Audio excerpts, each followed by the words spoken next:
We are about a year and a half into the COVID pandemic. In that time, a remarkable amount of information has been learned about the coronavirus and about host cell biology, immunology, clinical disease, and the impact of vaccines and viral variants. There are complexities in the subjects that confound even the experts, especially as the virus continues to evolve. The purpose of this course is to learn what we know today about these subjects from the world's top scientists. I'm Richard Young, and together with Facundo Batista and our teaching assistant, Kaylon Overholt, we are core faculty for MIT's course on COVID-19, SARS-CoV-2, and the pandemic. I'm going to make a few remarks to the students who are registered for this course and then introduce our first speaker. Students, if you miss any of the following instructions, you can find them in the course's Canvas site. Live attendance of lectures is encouraged, but not required. Recordings of the lectures will be posted with a link on the Canvas site. During each session, students can submit questions via the Q&A function in Zoom. Please do ask questions. I'll select questions and share them with our speaker at the end of the lecture. Your TA, Kaylon, will post an after-lecture prompt as a survey on Canvas, a response to which will be required before the start of next week's lecture. Answers will be graded for participation, and students need to participate in at least 90% of these prompts to pass the class. Kaylon will hold a session Tuesdays from 9 to 10 a.m., except for holidays, reviewing relevant basic material to help you better understand the next day's lecture. Recommended reading and other learning materials are posted on the Canvas site. Students are encouraged but not required to engage with these materials. Our first speaker for this course is Dr. Bruce Walker. Dr. Walker is a physician scientist and immunologist, the founding director of the Reagan Institute of MGH, MIT, and Harvard, a Howard Hughes Medical Institute investigator, a professor of medicine at Harvard Medical School, and a professor of the practice of medicine at MIT. He is also adjunct professor of medicine at the Nelson Mandela School of Medicine at the University of KwaZulu-Natal in Durban, South Africa, where he has helped catalyze the creation of 2 research institutes. He's the co-director of the recently established Massachusetts Consortium on Pathogen Readiness, a collaboration among more than 500 local scientists focused on COVID-19 research from Harvard, MIT, BU, Tufts, UMass, and the academic teaching hospitals in Massachusetts. Dr. Walker is one of my scientific heroes, a person who has played a major role in addressing the AIDS pandemic and who is now helping us address the COVID pandemic. Bruce, thank you so much for giving the first lecture in our course. Thanks very much, Rick, and I hope you can hear me and I hope you can see my slides. It's a real pleasure to be back this year. I wish this pandemic were far behind us, but given that it's not, I'm excited to be able to share sort of a broad overview of where we are to kind of put us all on the same page. So really this, I want to show this from my personal perspective. In 1980, I had just finished medical school intending to become a practicing physician. When people started showing up with a new disease, a pneumonia that wasn't initially clear, but as time went on, it became clear that something really drastic and new was happening. These were diseases, Kaposi sarcoma and pneumocystic carinae pneumonia, which were reflective of an underlying immunodeficiency. And they accumulated over time, but actually went unnoticed until 1981 in terms of being really reported as a new disease. This obviously was the HIV/AIDS pandemic, the very beginnings of it. And what's remarkable is that it took 5 years from those first cases that were the sentinel cases of what was to come until HIV was identified and a diagnostic test was available. In 2019, something very similar happened. New pneumonia of unknown cause started appearing in China. At that point, I was in South Africa teaching a course that I teach to Harvard and MIT undergraduates called Evolution of an Epidemic. The idea behind the course is to give people a sense of the biology and immunology and vaccinology related to HIV, but to put it in the context of how policy and advocacy and social circumstances influence the course of a pandemic. I show this slide with a traditional healer where we were taking the students to learn from the first line healthcare providers to many people in South Africa. And the two people here, one was a MIT student from a town that I'd never heard of in China called Wuhan. The other was the director of emerging pathogens for Gilead, a former trainee of mine who I'd invited along to talk about drug development for HIV. The MIT student started getting text messages from her family, basically talking about the dire circumstances with this new pneumonia that was just being identified as due to a novel coronavirus. At the same time, the director of emerging pathogens for Gilead was getting calls asking if she would release a drug she had developed for Ebola to see if it would work against this new coronavirus. And that drug was called remdesivir, again, something that I was not really familiar with at the time, but we've all become very familiar with since. At any rate, what transpired then at that time was that really the first report of this new disease happened within weeks of these first accumulating cases, mostly linked to a market in Wuhan, in the Hunan market. And then, but also many cases that were not linked to the market.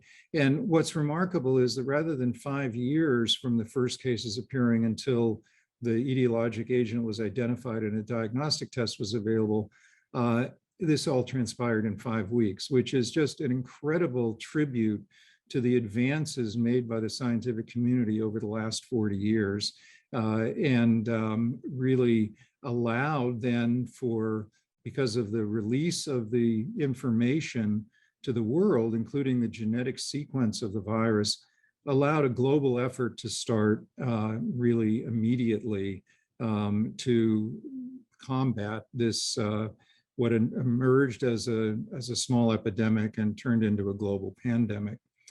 So I'm, as Rick mentioned, I'm the director of the Reagan Institute. It was formed to harness the immune response to prevent and cure human disease. Our goal is to focus on infectious pathogens of global importance. HIV was our first focus, but we've expanded to TB and Zika, influenza, and other pathogens.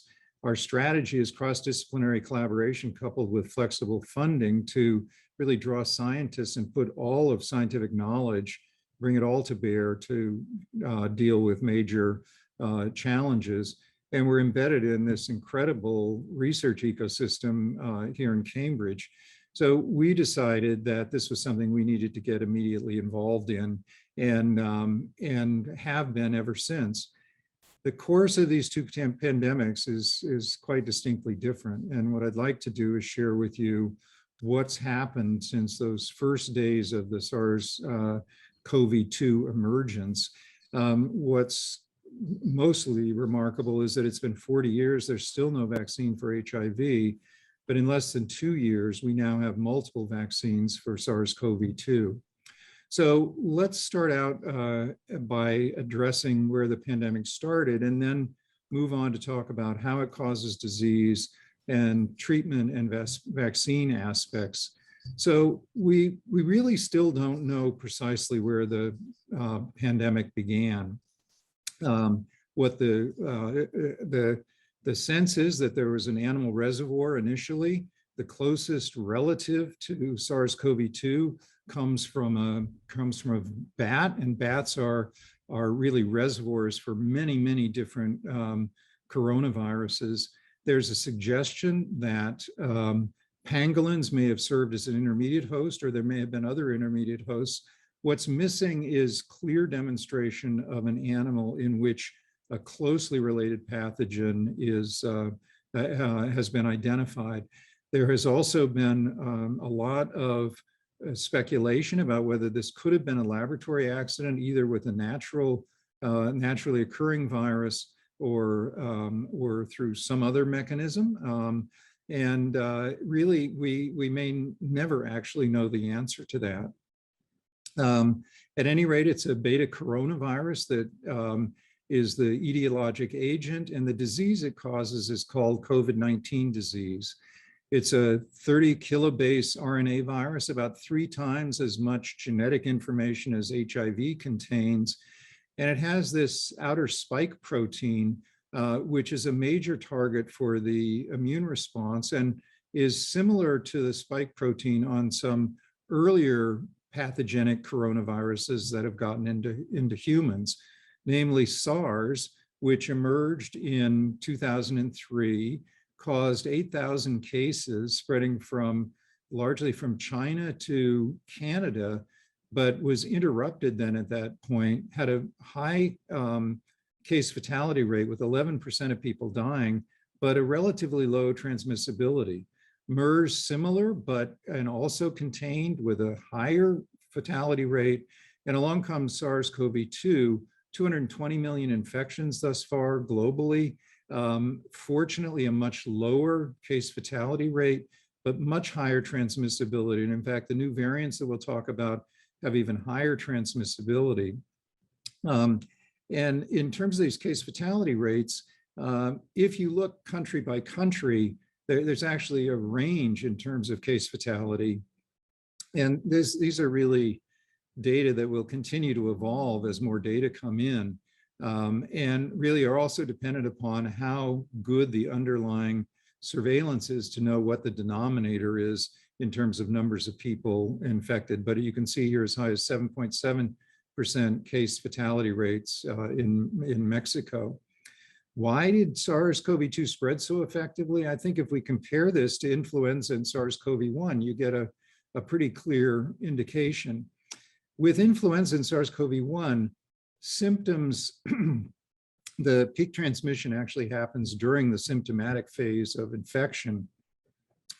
What that means is that typical public health prevention efforts can be quite effective because what you're looking for is people with symptoms. You can quarantine them, then do rapid contact tracing, and the number of people that they will have potentially exposed before they became symptomatic before they became infectious will have been very small. In contrast, look at the situation for SARS-CoV-2. Somewhat inexplicably, it is highly transmissible before the development of symptoms. And in fact, in the symptomatic phase, that's actually when transmissibility is actually waning. And so this really explains why public health measures have been so difficult, because people are highly infectious at a time that they feel fine. Just to put us all on the same page, I'd like to now address what is a virus. This virus that we're going to be talking about, and how do viruses do their damage. The best comparison is with bacteria like E. coli, which can cause urinary tract infections, abdominal infections, etc. Viruses, first, are much, much smaller than bacteria, but importantly, they have far fewer genes. SARS-CoV-2 has about 10 genes, whereas bacteria like E. coli has 4,000 or more genes. And what's different is the bacteria are metabolically active. They have enough information that they carry to be able to conduct all their activities of metabolism and independently reproduce. In contrast, viruses are metabolically inert and they can't reproduce independently. So what does that mean? It means that viruses have to hijack cells in order to replicate. And they need a mechanism to get into cells. In the case of SARS-CoV-2, it uses a receptor called ACE2, which happens to be on cells of the respiratory tract. These 10 genes of SARS-CoV-2 basically hijack the 20,000 genes of the host chromosome when the SARS genetic material is introduced. So this is the information that now basically tells the cell to start making new viral proteins, which are then processed and assembled at the cell surface and go on to make new viruses. And so essentially the viruses are using the host cell and all the information the host cell contains to make proteins, just causing the host cells to, rather than making their own proteins, to now make viral proteins. We actually are able to diagnose the infection by two standard ways. One is by PCR assays, looking to detect viral genetic material, or RNA. And the important thing to note here is that when somebody gets infected and has a RNA positivity, the positivity rates decline over time. So by about 10 days after initial infection, most people are no longer infectious, because even though RNA is still positive, it's measuring essentially remainders of genetic material, but not actually infectious viruses. And we still don't have a readily available test that actually tells us if somebody is infectious at that point in time. Then the other test that's typically used are antigen tests, and the advantage of these antigen tests is that they can be done point of care. Antigen tests are looking for viral proteins, and the way this is done is with this point of care test. There are a number of these available now, and they can give results within 15 minutes or so based on a nasal swab. They're not quite as sensitive as the PCR assays, but they're playing an increasing role in allowing for larger gatherings where people can test themselves right before the gathering and even a few days before, to make sure that they're not harboring an asymptomatic infection. The pandemic, with the limited testing that's probably been done globally, undoubtedly been done globally, as I said before, is up to 220 million cases, 4.5 million deaths, and the total vaccines administered are increasing in number. Essentially, the virus has found itself to the entire world, and it's really here to stay. Although we don't know precisely where it came from, it got into humans. From humans, appears to have gotten into mink, and now we have clear evidence that animal reservoirs exist and they can infect humans again. So I don't think there's any way we're ever going to really get rid of this coronavirus. It will be part of what we deal with for the rest of our lives. So how does SARS-CoV-2 cause disease, and how does the body fight back? Well, I mentioned before, this is the ACE2 receptor on lung epithelial cells that allows for viral entry, and that's really why people develop pneumonia when they get exposed to SARS-CoV-2. But there's a spectrum of cells that actually express the ACE2 receptor, not just nasal cells, but also lung pneumocytes, and cells in the gut also can become infected, as can vascular endothelial cells and cardiac cells, as well as some evidence of infection of neurons and supporting cells in the central nervous system. What this leads to is diseases associated with each of these geographic locations. Anosmia, probably due to infection of not olfactory neurons themselves, but supporting cells. Pneumonia, in the case of lung infection. Diarrhea related to gut infection, and a severe problem with blood clotting and blood clotting disorders related to circulatory or vascular endothelial infection, and then heart inflammation, including myocarditis, and then also a rather diffuse syndrome that's been referred to as brain fog related to CNS infection. So how does the body fight back? Well, the body has an amazing ability to recognize foreign pathogens. In one of the first lines of defense are antibody-producing white blood cells called B cells. B cells have a receptor on the cell surface. This receptor, if it binds to the virus, and you have tons and tons of different receptors that have abilities to bind to different things that are out there, that triggers this cell to start proliferating, become a plasma cell, and start to produce antibodies, which then will directly attack the virus. Now, it's important to point out that the presence of antibodies is indicative of past infection.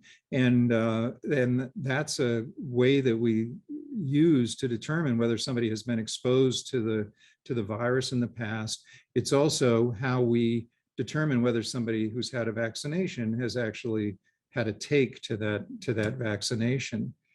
Antibodies are designed to block the virus from infecting cells by binding to the spike protein and actually neutralizing the virus. And essentially, if you think about this, antibodies are from natural infection should provide protective immunity, protection from subsequent infection. So you have somebody who's been unexposed, they get infected, that infection induces B cells to turn into plasma cells and make these antibodies. Virus is cleared by the antibodies and other potential immune mechanisms that we'll talk about. And what one's left with is then long-lived antibodies, ideally, and a state of protective immunity. The concern from early on in the infection, as we were gaining information, is that there is clearly immune system damage that's being caused by the virus within lymph nodes, which are factories for where antibodies are made. And the concern was that these antibodies that were being induced by natural infection would wane over time, and were waning over time, meaning that people may be subjected then to subsequent rounds of infection. So that's one, antibodies are one mechanism, and what they do is they target free virus, either that's been produced by a cell or before it even gets into the first cell, in which case they can potentially prevent infection altogether. But once infection occurs, something else happens that's really an incredible immunologic process that helps to eliminate viruses before they can produce progeny viruses. And what happens here is that as these new viral proteins are being produced, some of these proteins are broken down by cytoplasmic enzymes and presented in the context of what's called an HLA class 1 molecule. That viral peptide then tells the body that something bad is going on inside it, and cytotoxic T cells or killer cells are generated that directly recognize that peptide HLA complex that's telling them that something bad is going on inside that cell. And basically these killer cells kill the infected cell, and they can do this before progeny virions are produced. In other words, at the virus's most vulnerable point in its lifetime. Most of the vaccines that are being developed today are really focused on developing antibodies, and very few have focused on killer cell responses, which may be particularly important in attenuating infection once it occurs.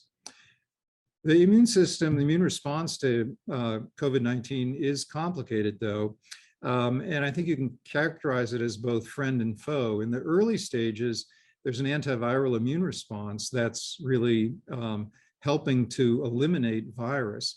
But as time goes on, the immune response kind of keeps expanding, and one ends up with this over-robust post-inflammatory response where the immune system actually starts to cause problems.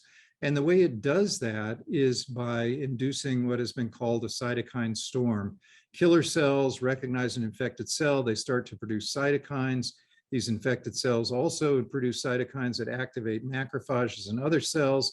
Those macrophages make cytokines that further activate other cells, including killer cells. And you end up sort of with this vortex of ongoing inflammation that then also then appears to almost become self-perpetuating. And that leads then to some of the manifestations of disease that we see as you get into the chronic phase of infection. On the left here is a normal chest X-ray and a radiograph of a micrograph of what the normal lung air sacs look like. These very thin membranes where oxygen exchange with the capillaries that are in these air sac linings can occur quite readily. On the right, you see what happens in the setting of COVID-19 pneumonia, where these membranes now are filled with inflammatory cells, even at points beyond when virus is still present. And the thickening of these membranes makes gas exchange very difficult. and accounts for the respiratory difficulties that are so pronounced with this infection.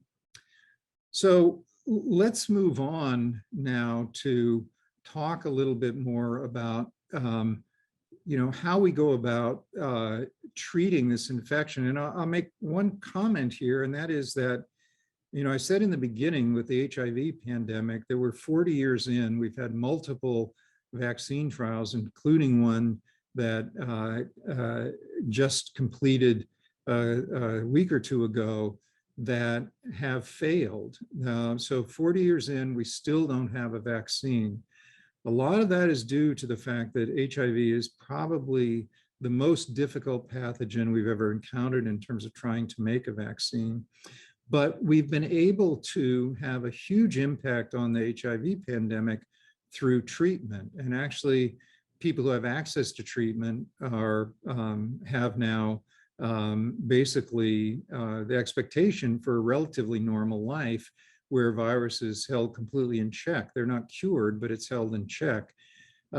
Unfortunately, I think we still haven't realized that kind of efficacious treatment for SARS-CoV-2, but I think we can be optimistic that new treatments will develop.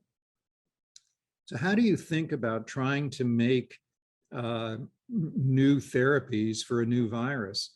Well, key to this are the scientific advances that underlie understanding the virus's life cycle and what is unique to the virus that might represent a terrific target for pharmacologic intervention. In other words, something that the virus has that you can destroy that the host doesn't have, so there won't be collateral damage. So the virus life cycle involves attachment and entry, as we've already gone over. Then this process of replication that relies on a bunch of viral enzymes that help to produce these new proteins, assembly at the cell surface, budding and release. So let's go through a couple of these just to think about where we are. And the first that I'll talk about is attachment and entry, where really significant advances have been made by the use of monoclonal antibodies as a treatment. The idea here is that antibodies can be generated in somebody who's infected that can target the original virus, and some of these antibodies can be cross-protective against other strains of virus.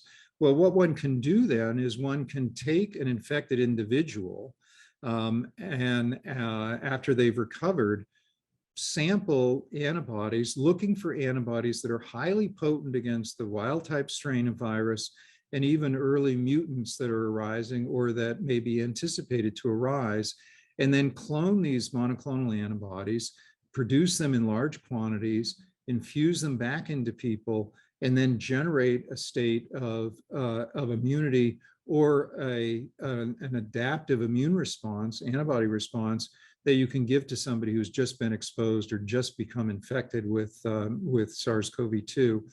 Now, also importantly, advances that have been made over the last number of years, a lot of this in the cancer field, but also autoimmune diseases and the HIV field, have led to better ways to clone and produce these antibodies, but also ways to increase their half-life, such that it's now reasonable to think about antibodies that might be administered once a year or once every 6 months and maintain sufficient levels that the dosing would only have to be done that frequently.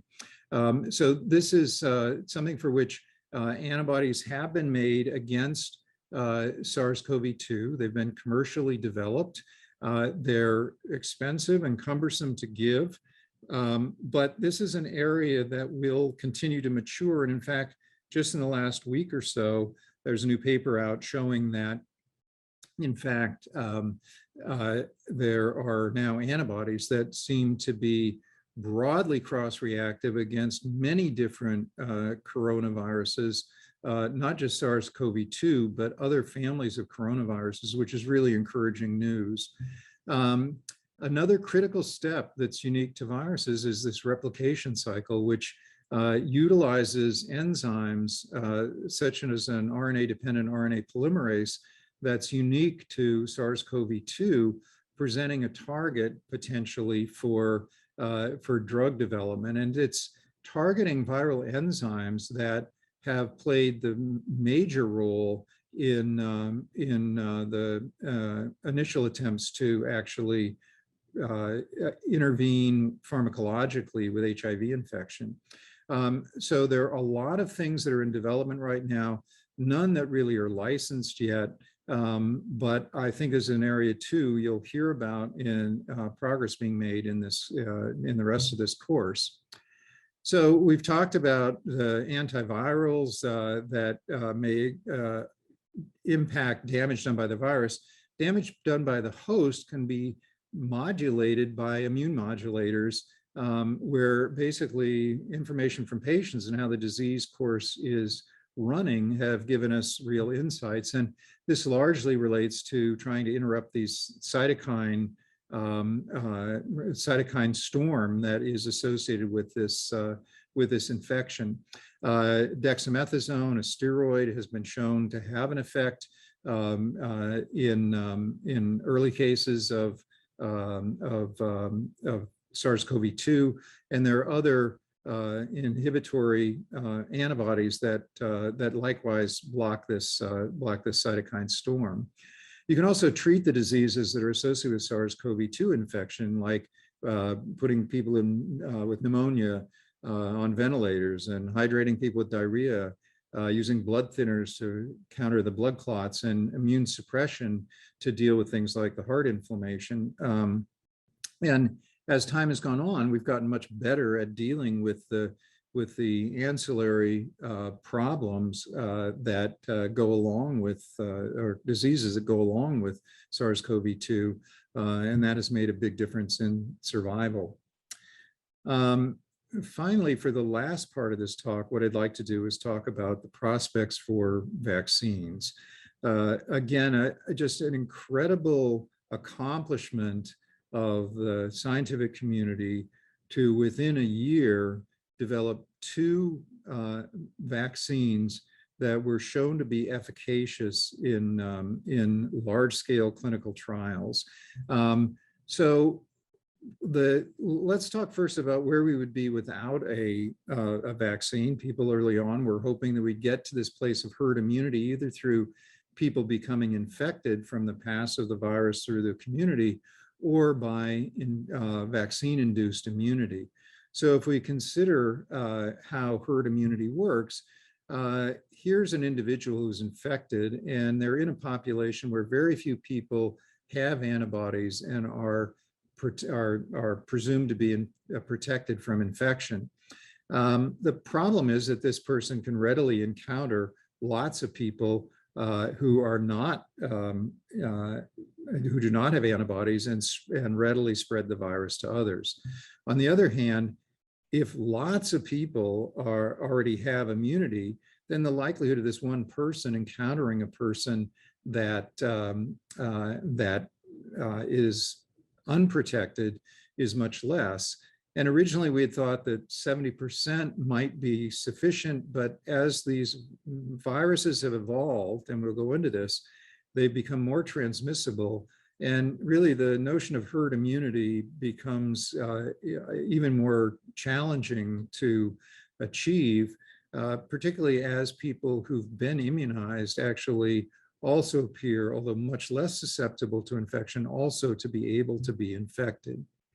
So let's talk about vaccines and the basic concept of a vaccine. SARS-CoV-2 infection can lead to immunity, but it can also lead to death.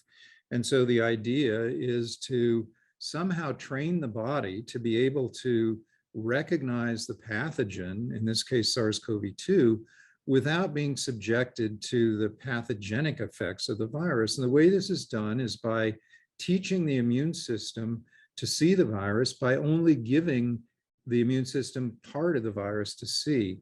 Almost all the vaccines for COVID-19 are based on the spike protein and producing this or delivering this in vivo in order to train the immune system.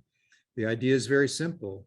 You expose the immune system to the spike protein, antibodies are generated. This induces ideally a state of immunity such that when a virus comes along, it either will not be able to infect initially, or its propagation will be interrupted such that people don't develop systemic infection. How durable is vaccine-induced immunity? Well, the initial hope was that it would be much better than vaccine-induced immunity in this case because of the immune system damage that was being done. But as time goes on, there's a concern, and now real data suggesting that the antibody responses do wane. Some of that drop in antibody response is expected. It happens anytime. The body responds to an infection, expands the antibodies, but then as the body gets control over the pathogen, those antibodies start to decrease in number, and the antibody amounts in the body decrease. And ideally, you end up with a phase where you're continuously protected. But it does look like we're seeing a waning, and that brings up this whole idea of boosters. Well, we're already boosting with a second immunization with the mRNA vaccines, and the reason for that is to get these antibodies up high enough. Some vaccines, such as for hepatitis B, actually in their original immunization protocol call for 3 immunizations. And so giving somebody now a booster immunization at 6 months could be even considered just part of the full set of vaccination to get to a really robust level, antibody level, and make that more sustainable. We'll talk a little bit more about those antibody levels and the need for boosters in a few minutes. But let's go on now to talk a little bit more about the COVID-19 vaccines and how safe they are. How could these vaccines have been made so quickly without compromising safety? And the answers to this are not because of cutting corners. It's because of advances that had been made and the way that we approach this. First of all, there was rapid identification of the etiologic agent and immediate information sharing, which allowed everybody to get started right away in January of 2020. There was adaptation of existing vaccine technologies. mRNA had been around for about 10 years, and now it could be applied to this new pathogen with a lot of the issues already having been worked out about how to optimize immunogenicity. There was unprecedented collaboration globally as people worked together, I think, in my view, in ways that have never happened before in the scientific community. Importantly, there was catalytic funding from biotech, government, and philanthropy, and what that allowed was for people to get started to do huge clinical trials so that we could get answers quicker. You have to have a certain number of infections in order to know if your vaccine is working better than placebo. So those huge clinical trials, coupled with high rates of transmission, allowed for more rapid readout of whether the vaccines were actually doing something or not. And perhaps the only risk that was taken was a risk that was that involved the vaccine manufacturers, in that they started making doses for distribution before the results of the vaccine trials were in, on the hope that the vaccines would prove to be efficacious based on really strong animal testing before the human trials. If those human trials had not been successful, those vaccines would all have been thrown away.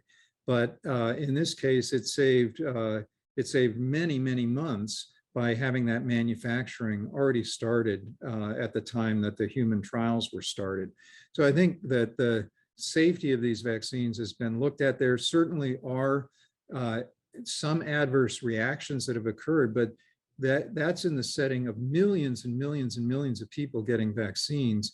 And I think it's fair to say that these are the safest vaccines to this point that we've ever seen.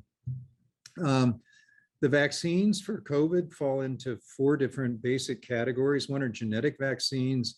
These are mRNA and DNA vaccines.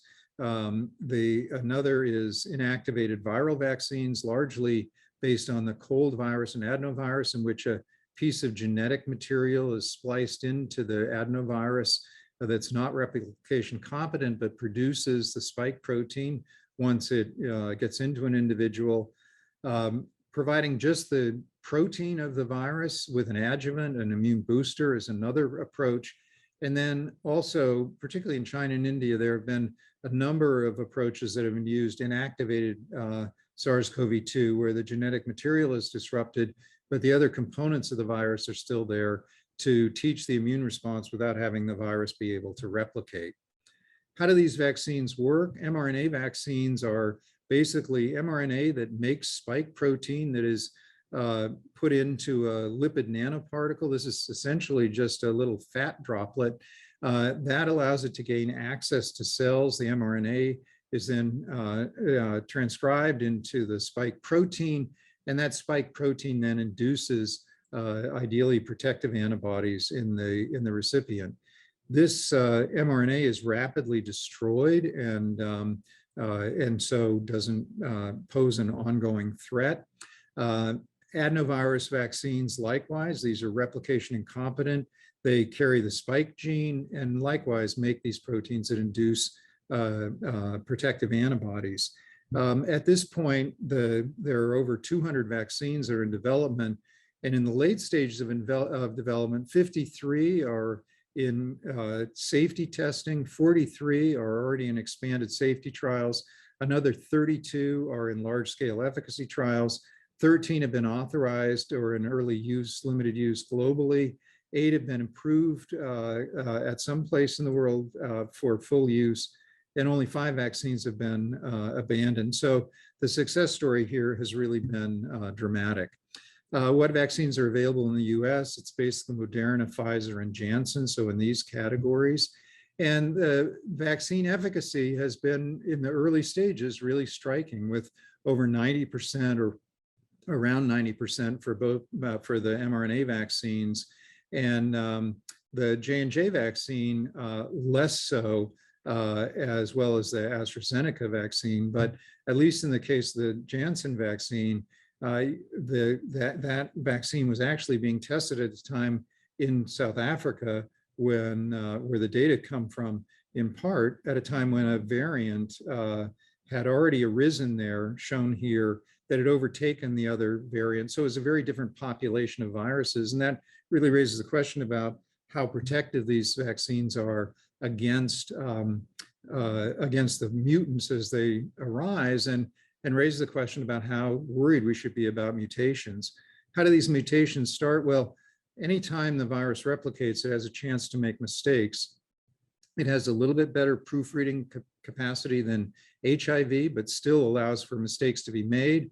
These really end up causing mutations in the proteins that are made from that RNA, and you end up with a mutant virus. So ideally, from your initial infection, you'll generate antibodies that protect both against the original virus and other mutants that may arise in your own body during replication of the virus or through exposure to others. The effect of these mutations can be both attenuating and accentuating. Mutations in the spike protein can actually enhance the ability to bind to the ACE2 receptor. They can also make it less infectious, less able to bind, or they can be in a site that really doesn't impact the ability to engage the ACE2 receptor at all. These mutations can also affect binding of antibodies that have already been generated either by vaccination or by natural infection, ability to bind to the spike protein, and those mutations then will allow for an immune escape, essentially, which is obviously a concern. So where are we now? We have what are called variants of concern. These are variants that have arisen and played a major role globally. Alpha was first identified in Great Britain, beta initially identified in South Africa, gamma originally in South America, and delta in India. And there are other variants, so-called variants of interest, such as lambda and mu and C point 1, point 2, that are beginning to emerge and have traits that make us worried that they may become variants of concern as they expand. How does this affect the global distribution? Well, let's just look at what's happened with Delta since the beginning of the pandemic. Delta really first began in India, and you can see there were lots of other viruses around, but essentially Delta became the dominant strain in India. In the US, it lagged behind, but then also took over against the B117 strain. Likewise, it took over in England, where B117 was first identified. And you can see in all these other countries that's happened. Even in Brazil, it's starting to make inroads. But the important thing, and maybe the most important thing in this talk, is that the vaccine efficacy, as Delta has surged in the US, is shown in this slide. And what you can see is that the cumulative age-adjusted hospitalization, so this is severe disease, for unvaccinated people is just tremendously greater than what it is for vaccinated individuals. So these vaccines, even with the new variants that have arisen thus far, remain highly protective. In fact, a study recently in Los Angeles showed that unvaccinated have 5 times more infections than fully vaccinated people, and unvaccinated people have 29-fold more hospitalizations than fully vaccinated people. So vaccines generally don't entirely protect against a subsequent infection, but attenuate it to the point that it can be completely undetectable. We're certainly seeing a lot of asymptomatic infections. Where are we now from a global perspective? Well, you see that we keep seeing these waves of infection occurring.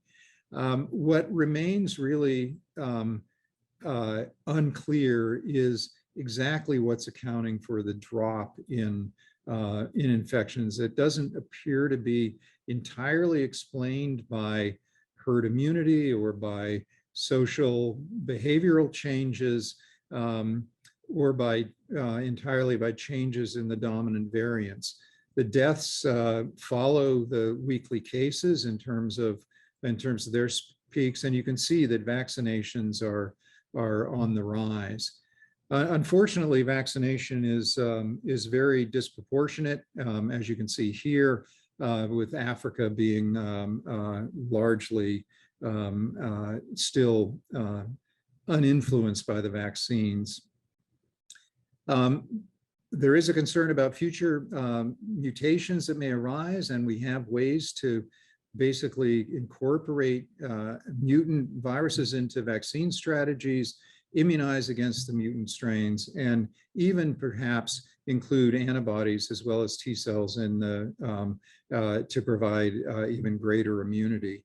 I think we have to make sure that people take vaccines to be able to get their full benefit, both for the people that themselves and for everybody else. We also have to worry about future coronavirus infections, and that some of these may become more transmissible and more lethal, and that just underscores the fact that we need pan-coronavirus vaccines and treatments. And finally, just some brief conclusions that it's really been other fields that have advanced the response to COVID-19. SARS-CoV-2 is spread broadly because it's transmitted prior to symptoms, and new variants are more transmissible. Infection results in this hyperinflammatory state. Vaccines are safe and effective, including against variants. Timing for booster shots remains controversial. You'll hear more about that in this course. There's still a role for masks, physical distancing, and hand washing, and there's still much to be done. I want to cite just locally, the mass CPR as an incredible collaboration among so many different investigators from so many different institutions. And also just mention that we are at the Reagan Institute are in this for the long term, and we've just started construction on a new site just across the street in Kendall Square where we will continue to work on combating global pandemics. So I'll stop there, and I'm happy to answer questions. Thanks for your attention. Bruce, thank you so much for this inaugural lecture. And there are a bunch of questions. Let's start with immunity and vaccines. What are the prospects for developing boosters that are variant specific? And is it the RNA vaccine technology that would allow such rapid development? Well, I think that, you know, there was rapid development for both adenovirus vectors, but nothing came close to what it was for mRNA vaccines. And in fact, booster shots based on variants that have arisen, like the beta variant, have already been developed and already been administered to people. So the mRNA technology, I think, is just a tremendous advance forward in terms of being able to rapidly iterate as new pathogens arise. The question remains as to how long-lived those responses by mRNA vaccines are going to be. In preliminary data, it may look like natural immunity may actually last a little longer than the mRNA vaccines. The thing that in people that have been infected and then have gotten immunized, though their immune responses are really huge and last a prolonged period of time. We'll know more as more booster vaccination data become available. But the early data from Israel suggests that even booster with the same vaccine, with the Pfizer vaccine, is having an impact on diminishing the likelihood of subsequent infection in people that have gotten 2 doses. Now, it's complicated by introduction of new variants that have happened over the course of those trials and differences in age groups in terms of who got the vaccine when, but there does seem to be increasing evidence to suggest that that booster vaccines will be made and that there are clearly ways to make new vaccines. I think you answered another question. What's the consensus on the quality of the immunity for those who've been previously infected versus vaccinated? I have a sense that it's a little early to make any specific claims other than maybe there's greater longevity with infection. Yeah, I think, you know, what you will find in this course is that this is such a rapidly evolving field that as the lectures go on, you'll be hearing new information that'll be answering these questions that will just keep coming in. But I think you know, we'll know more as time goes on. The one thing that is different about the vaccines that are out there right now is that T-cell responses are something that are made by the adenovirus vectors and seem to be less potently induced by the mRNA vaccines, at least the Moderna and Pfizer. And it may be partly that spike protein is not that strong an inducer in the mRNA context. There's some curiosity about your hopes for an AIDS vaccine. Well, we had very disappointing results a week ago from a vaccine that we had helped to develop. Dan Baruch, one of the founding members of the Reagan Institute, working with an Ad26 vector that was deployed through a collaboration with Johnson & Johnson, just finished a phase 3 trial in South Africa. And it showed only 25% efficacy, and the predetermined level that needed to be reached was 50%. So there are not a lot of things in the pipeline, but we are working on multiple different parallel avenues to try and induce broadly neutralizing antibodies, and we're still optimistic that this is a solvable problem. One last question, Bruce. Would you predict COVID-19 variants generally become less deadly as they become more transmissible? You know, I am still worried that we're going to see more transmissible, more deadly variants arise, and They won't get very far if they kill people immediately, but the longer a person is symptomatic and can pass it on to others, the greater challenge it's going to be. But vaccines and therapies yet to be developed are really where we need to put our focus. Bruce, on behalf of all the students, thank you so much for your lecture.